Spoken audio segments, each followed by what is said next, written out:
Guten Tag alle, Herr Wallis hier. Heute wollte ich ein bisschen über ein paar deutsche Präfixe sprechen und was sie dann bedeuten normalerweise. So we're going to talk about German prefixes a little bit today and what they can mean when you see them in a word. So we'll start with just some common ones. Erz. In German, this means the equivalent of arch in English. So like, for example, an Erzbischof, an archbishop. Grund, which is your basic or foundation. So, for example, die Grundstufe is your basic level. Haupt, which is main, for example, the Hauptbahnhof, the main train station. Miss, similar to the English. It also means miss.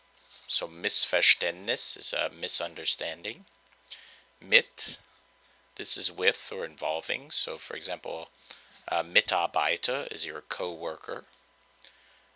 Nicht means not or non. So, for example, a Nichtraucher is a non-smoker. Riesen means gigantic or jumbo, so a Riesenerfolg is a gigantic success. Rück means back or rear, so Rückfahrt is your return trip. Similar to the English un or not. Unmensch, which is like a non-person, implying a monster or something else. Which means ancient, or when you're talking about people, it's in English we'd say great-grand, or the original. For example, die Ursprache is the original or ancient language. Now, jetzt werden wir ein bisschen über ein paar deutsche Suffixe sprechen. So we're going to talk about some German suffixes. Schen und Lein.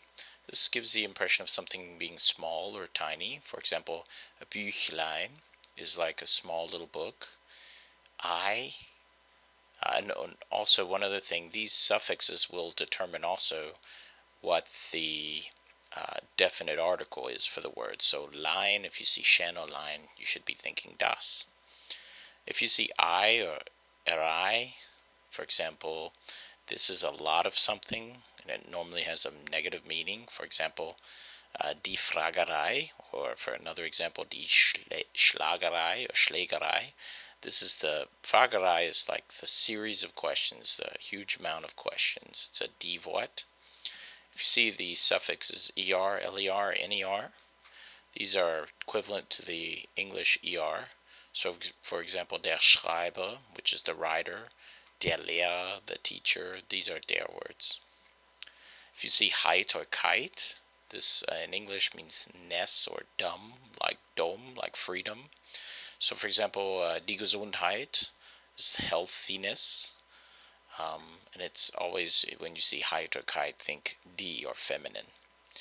In, which is a female version of normally used for occupations. For example, die Lehrerin, this is a female teacher, and these are always die words. Ling, which also means something small, or the diminutive form of something.